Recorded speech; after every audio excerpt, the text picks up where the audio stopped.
special guest host, Carl Jackson, sitting in for Mike Gallagher. Again, I want to take the time to thank him for the opportunity to be able to sit in his seat and behind his microphone. Mike will be checking in with us in this hour. And again, in the third hour of the program, some interesting stuff going on in Germany. Mike has stumbled upon some protests. He's going to talk to us about that. Pretty interesting. I want to thank Eric Hansen. I want to thank Derek Klingel. And appreciate the opportunity, guys, to be back with you today. Guys, let me talk to you about this. Listen, what's happening with this Justice 6 Commission are just lies, lies, lies. We're going to talk about, or actually, I'm going to share some audio with you in just a second. Also, Clarence Thomas is, listen, they want to cancel Justice Clarence Thomas. George Washington University does. Some students have signed up a petition, but it seems like those that were going woke are starting to gain a backbone. So that doesn't appear as if it's going to happen. We'll talk about a little bit about that, but really what I want to focus on in the first hour, and I've shared this before when I've been on air, whether it's my local show at AM 950, The Answer in Orlando, whether it's my podcast, thecarljacksonshow.com for the Salem Podcast Network, or filling in with other guests. This is the most important thing, and that is this. If our elections aren't free and fair, nothing else matters. If our elections aren't free and fair, nothing else matters. I'm going to talk to you about a scheme by the Democrat Party, by the Biden administration to rig the 2022 elections. And guys, we've got to get in front of this. They have already armed agencies within the federal government illegally to rig the 2022 elections. And no one's talking about this. Thank God the Federalists and Molly Hemingway, I give her credit. She has documented this well. We're going to go over some of that. And guys, I'm telling you right now, I want you to call your congressmen, senators, or whomever. We can never let go of this fight. Voter ID must be a must. Let me pause for just a second. I was both excited and bewildered to see a headline on justthenews.com that said the state of Missouri, the show me state, is going to be asking for voter ID. Now, that's great. That's good news. They're going to demand voter ID. I was a little bewildered because that's flyover country, and I was shocked that they weren't requesting it.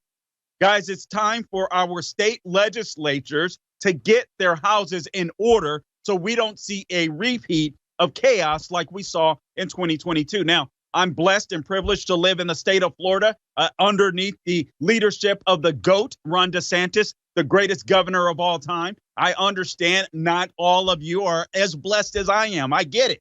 I get it. Even Mike Gallagher has moved to Florida and to experience some of the blessings of living in such a free state compared to New York.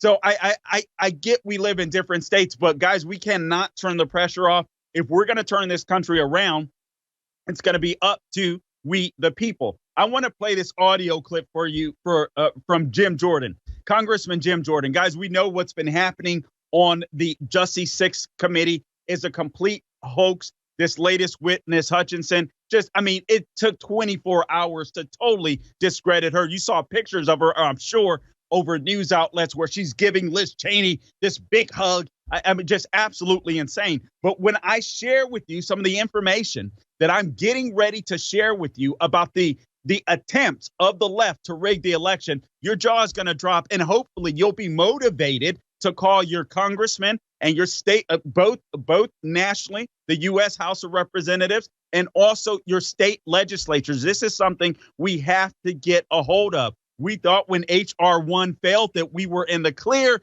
These states could start passing this legislature. The states would start passing these election integrity laws, and we would automatically be in the clear. Not so much. The left never gives up. They never relent. They never retire. This is a fight that we're going to have for the rest of our lives if we're going to turn this country around. It isn't just for an election cycle.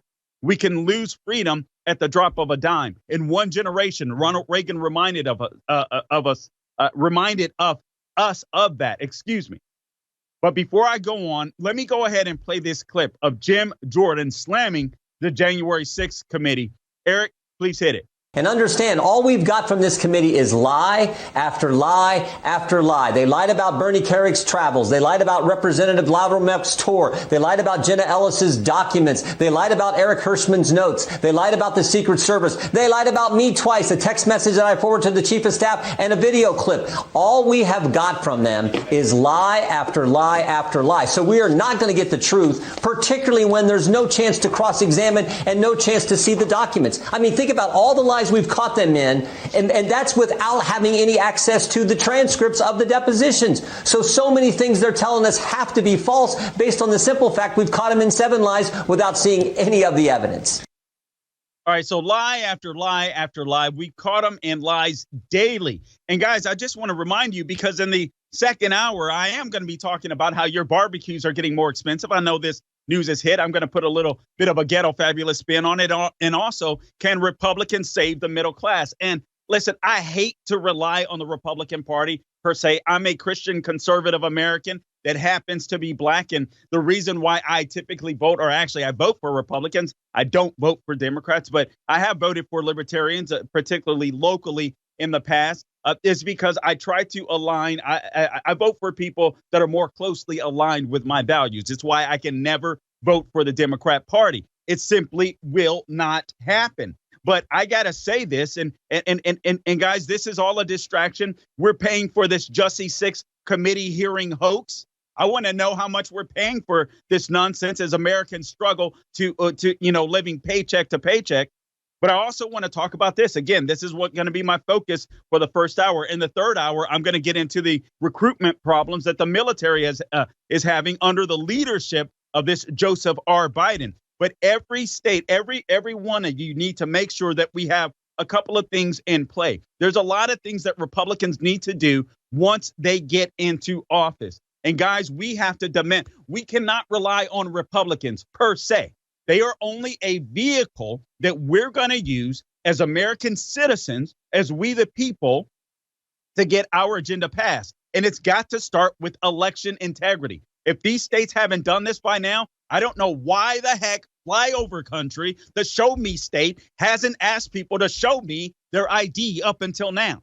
Thank God it happened. But again, I got to say, I was both happy and a little bewildered to see the news. But every state legislature, if you're Republican, you need to call your state legislature and demand that they're asking for voter ID. I'm sorry, voter ID isn't racist. Saying people are too dumb because of their skin color to acquire voter ID is racist. Same-day registration should be a no-no. There should be no same-day registration. There shouldn't be an election season, for God's sakes. I don't know what we're doing. This is absolutely crazy. We are asking for a banana republic, and this can't stand.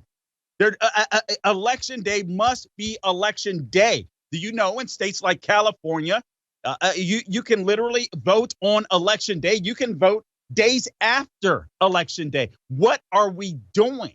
Now, I understand that California is a different country almost entirely, but where we can affect change, we have to do it. There should be no mass mail-in voting. The only people, as far as I'm concerned, that should be allowed to mail in their votes are those that are elderly and or disabled. And there has to be some type of ID with it, or military that are fighting abroad or serving abroad. That is it. That is all. No exceptions. Beyond that, illegals cannot vote, period. I didn't get to a story yesterday, which is, in New York City, where literally, thank God, it was struck down by the New York City election was ruled unconstitutional, thank God, by one judge in New York, where literally 900,000 illegal aliens were going to be allowed to vote in New York City.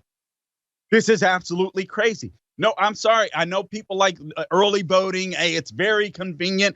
I'm totally down to make a day where we can vote.